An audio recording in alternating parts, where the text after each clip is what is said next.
se a pesquisa mostra que quem está ganhando essa disputa de narrativa é o Lula, tem que ir para cima. A comunicação do governo tem que usar esse dado a seu favor.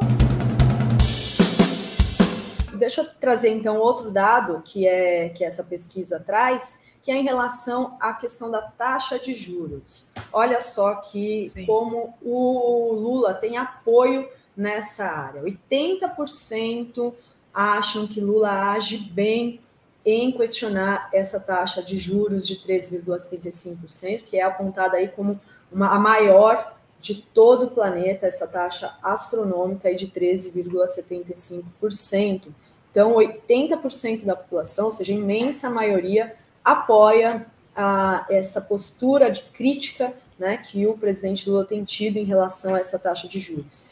E também a gente traz aí essa pergunta se a atual taxa de juros no Brasil, definida pelo Banco Central, para 71%, é mais alta do que deveria. Só 17% diz que é adequada, 5% mais baixa do que deveria, imagina, né? Mais baixa, e 6% não sabem.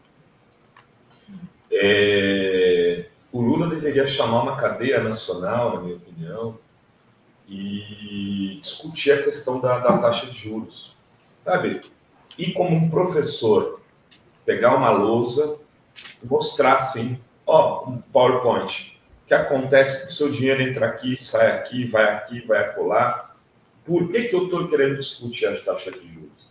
Porque você fica mais pobre se os juros forem mais altos. Porque o país fica mais pobre se os juros forem mais altos. Você ganha menos no seu emprego porque o cara guarda o dinheiro. Explicar em 3 minutos, sabe? Aquelas intervenções rápidas, um vídeo gravado muito bem feito, em cadeia nacional. É chavismo. É o cacete, é a possibilidade que existe de debater as questões que são importantes para o país. Elas precisam ter cadeia nacional. Não adianta ficar só... Porque tem gente que está falando, o governo está parecendo aqueles cachorrinhos de madame pequenininho que fica no colo. Mas não morde. E às vezes é verdade. Precisa dar umas mordidas nesses caras. Sabe? Porque o Campos Neto está dando as cartas. Eu acho o seguinte, eu acho que se a pesquisa mostra que quem está ganhando essa disputa de narrativa é o Lula, tem que ir para cima. A comunicação do governo tem que usar esse dado a seu favor, né? Tem que colocar para... Eu já vi aqui pelas nossas lives que o assunto diretamente Banco Central, Roberto Campos Neto, não é um assunto que as pessoas se sintam atraídas para ficar discutindo, mas falar sobre juros e queda de juros é uma coisa muito simples, que afeta todo mundo, certo? Eu acho que a comunicação do governo não está aproveitando essa vantagem na narrativa, sabe? Aliás, não está aproveitando várias vantagens na narrativa. Você acha que tem problemas aí na comunicação do governo, Sinara? Eu fiquei muito impactada, né? Eu até mandei para vocês aí com a pesquisa que saiu da Genial Quest, né? Que mostra que o campo principalmente no legislativo bolsonarista, está bem à frente do campo petista, né? Vocês terem uma ideia, o petista que mais se destaca no legislativo é a Glaze, e está em 14º, né? Entre as pessoas a favor do governo Lula, quem se destaca é o Janones, o resto é tudo Bolsonaro. E no Senado, ninguém do campo governista nos 10 primeiros, só do campo bolsonarista, né? Eu achei muito preocupante, eu acho que a gente tem que estar dando, até mesmo, né, já que o Janones continua tendo destaque, temos que aprender alguma coisa com o Janones, né? Ele tem que estar mais próximo para ensinar as pessoas a usar. E me deu uma preocupação muito grande com a ausência dos novos nomes do PT, da geração mais jovem, né? Natália Bonavides, excelente comunicadora nas redes, a própria Carol D'Artora, que é uma novidade, né? Eu encontrei a Carol D'Artora outro dia e falei assim, nossa, o PT tem que te dar espaço nas redes para você falar, você é uma cara nova, senão são as mesmas caras sempre, sabe? Mas então, não é assim, o PT vai dar espaço, esses parlamentares, eles fazem isso nas suas próprias redes, né? Nesse ranking que você está... Sim, mas se você coloca, por exemplo, aquele rodízio dos líderes na Câmara para funcionar como funcionava antes, que vai trocando, toda hora tem um deputado em destaque, sabe? Isso é o partido que tem que fazer, né? Agora, as próprias dos deputados também tem que acontecer. Eu achei muito complicado não ter nenhum desses novos nomes entre esses influenciadores do legislativo, sabe?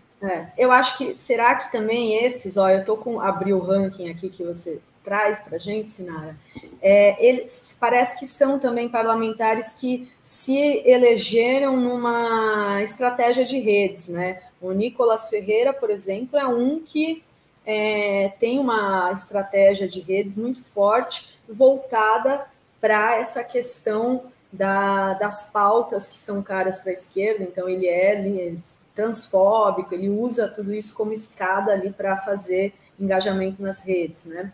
Esse Teruel eu não conheço. Mas o Teruel é um cara da região de Osasco, é um líder religioso católico, se não me engano, inclusive, diferente, mas das igrejas carismáticas. Sim, todos eles trabalham com fake news, né? Todos eles têm esse lado que é óbvio que circula mais nas redes, o ódio, do que o amor, né? Mas olhem para esse dado e vejam se vocês não sentem falta, por exemplo, do Guilherme Boulos, né? Guilherme Boulos não está aí, sabe? Esses novos nomes, a Sâmia não está aí. E é um pessoal que faz um certo barulho nas redes e que também usou as redes para se eleger, né? Então a gente tem que estudar os números dessa pesquisa para ver. E teve uma lâmina que me chamou muita atenção, que é a questão que eu estou falando desde a história, né, da tal armação do Moro para cima do Lula, que o objetivo deles era colar no PT aliança com o PCC e tentativa de assassinato, e essa lâmina mostra claramente que eles estão conseguindo espalhar pela rede essa narrativa muito fortemente, né? O que a gente pode fazer como jornalista é alertar. Mais do que isso, né, Dri e Vai, a gente não tem o que fazer. A gente não tem o que fazer, mas as coisas estão aí na cara de quem quiser ver. Eles estão querendo e estão conseguindo colar essa narrativa, pelo menos entre o gado deles, né? E daí pode se expandir para fora da bolha deles, essa história de que o PT tem ligação com o PCC e que o PT fazia parte desse pseudoplano para matar o Moro. E, aliás, houve até uma reviravolta nesse final de semana importante nessa história, que foi o Ministério Público tinha pedido o arquivamento e a juíza Gabriela Hart não aceitou, pediu o arquivamento porque não tinha nada ali, não tinha se concretizado o plano, pois ela conseguiu que trocassem o procurador do Ministério Público, que vai manter a tal da investigação sobre esse PCC de Taubaté aí. Eu estou aqui com o ranking dos assuntos aqui que você está trazendo, né? Os assuntos com mais interações. O Nicolas manda recado para todos, Peruca, 89,4 milhões. Eu fiquei chocada porque a gente fez um shorts aqui no canal para falar dessa notícia chocante, né? No Dia da Mulher, ele ir lá com uma peruca loira fazer um discurso transfóbico, que é crime, transfobia, né? Esse discurso de ódio. E assim, muito comentário apoiando esse... Não vem no crime, não vem no ataque, tá certo. Isso é muito chocante mesmo, a gente, né, ele conseguir aí surfar nessa narrativa, né, Sinara, de que como se fosse correto ali o discurso dele transfóbico. Aí, mas em segundo, olha só, esse caso das joias de Bolsonaro é o que o Cacai falou aqui, acho que em umas 2 semanas, quando ele esteve aqui, o advogado criminalista Cacai, que essa questão das joias furou a bolha e viralizou entre o povo, porque mexe com aquela coisa que o Bolsonaro queria, né, se identificar como uma pessoa de valor simples, que come frango, né, com farofa, pão com leite condensado e tal, simplão. E essa questão das joias pegou bem, pesado, né? É um tema que catalisa, né? Que precisa ser melhor aproveitado. Exato, esses dados. É sempre um desafio, né? Eles construíram uma rede muito forte, esses deputados, num período de bonança, vamos dizer assim, onde eles puderam surfar. Eu não sei se o engajamento deles hoje é tão alto quanto eles já tiveram. Eles têm uma quantidade muito grande de seguidores que eles forjaram ali de 2016 até 2020, 2021, principalmente. Depois da pandemia, eles deram uma... né, você vê, a Joyce saiu de 1 milhão e poucos de votos para 16 mil, né? Muitos perderam pelo caminho, Alexandre Frota, tal, porque os que romperam com o bolsonarismo. Então, essas redes, elas são muito importantes para quem continuaram importantes para quem continua aliadíssimo do Bolsonaro. Aqueles outros que tinham redes muito fortes e se desprenderam, como a Janaína e tal, perderam capital político. Acabaram tendo votações meio que ridículas. Eu não sei o quanto isso vai durar se o bolsonarismo for atacado no seu eixo principal, que é essa questão de dizer da honestidade. E as joias são uma oportunidade muito grande para traduzir para o povo, né? Mas aí precisa de um governo que dê resultado. Se os resultados não vierem do ponto de vista econômico, o Lula terá muita dificuldade para enfrentar o bolsonarismo em 24, por exemplo.